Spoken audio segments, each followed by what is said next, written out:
வணக்கம். இன்னைக்கு morning breakfast poha தான் செய்ய போறேன். இதுக்கு ஒரு 2 வெங்காயத்தை ஃபர்ஸ்ட் பொடி பொடிசா நறுக்கிக்குவோம். ரொம்ப பொடிசா கூட தேவையில்லை. ஒரு மீடியம் சைஸ் அளவுக்கு வெட்டி எடுத்துக்குவோம்.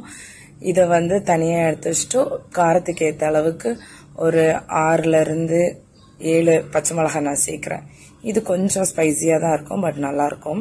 கருவேப்பிலை ஏன் இப்படி இருக்குன்னு நினைக்காதீங்க.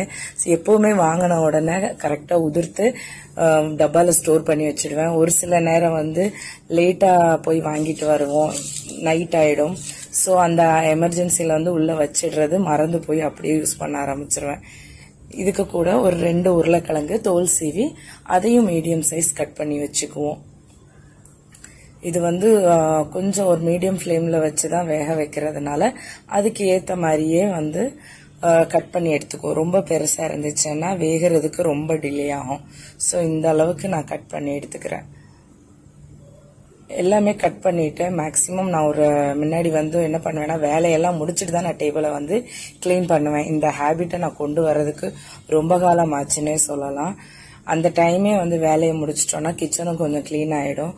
ஸோ எல்லாமே கட் பண்ணி வச்ச உடனே கீழே உள்ள டேபிள் எல்லாத்தையுமே லைட்டா ஒரு துணியை வச்சு மாப் பண்ணிக்கிட்டேன். இதை உண்மையாவே சொல்றேன், எப்பவுமே பாத்தீங்கன்னா நான் வேலையெல்லாம் முடிச்சதுக்கு அப்புறம் தான் செய்வேன். நடுவுல செய்யற ஹேபிட்டே வராது. இப்போ எப்ப வேணாலும் நம்ம தானே செஞ்சாகணும் அப்படின்னு சொல்லிட்டு அப்பப்ப வேலையும் அப்பவே நான் செஞ்சிடுறது இப்பெல்லாம்.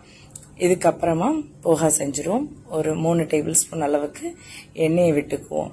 எண்ணெய் சூடானதும் ஜீரகம் 1 டேபிள் ஸ்பூன் சேர்த்துட்டு ஒரு கைப்பிடி அளவுக்கு நிலக்கடலை, இதுக்கு கூடவே கட் பண்ணி வச்சிருக்கிறது எல்லாத்தையுமே நம்ம சேர்த்துக்கலாம். ஒன்னடியாவே சேர்த்துடலாம், ஒன்றும் பிரச்சனை கிடையாது. இதுக்கு கூட தேவைக்கு உப்பு சேர்த்து நல்லா மிக்ஸ் பண்ணி வதக்கி விட்டுக்கோங்க. நல்லா வதங்கட்டும். இதுக்கு கூட ஒரு 1/2 டேபிள் ஸ்பூன் அளவுக்கு மஞ்சத்தூள் சேர்த்துட்டு ஒரு 1 டேபிள் ஸ்பூன் அளவுக்கு மிளகாய் தூள் சேர்த்துக்கலாம். நல்லா மிக்ஸ் பண்ணி விட்ட உடனே நீங்க கரண்டி வச்சு பிரஸ் பண்ணி பாத்தீங்கன்னாலே தெரியும் உருளைக்கிழங்கு வெந்திருக்கான்னு. வெந்ததுக்கு அப்புறமா அவளை நான் ஒரு 3/4 கிலோ அவளை எடுத்திருக்கிறேன். ஒரு தண்ணிக்கு கழுவிட்டு சட்டுன்னு வடிச்சிடணும் அந்த தண்ணியை. அதை இதுல சேர்த்துட்டேன். அவ்வளவுதான். 5 மினிட்ஸ் நல்லா மிக்ஸ் பண்ணீங்கன்னா போதும். டீயோட சர்வ் பண்ணிருங்க.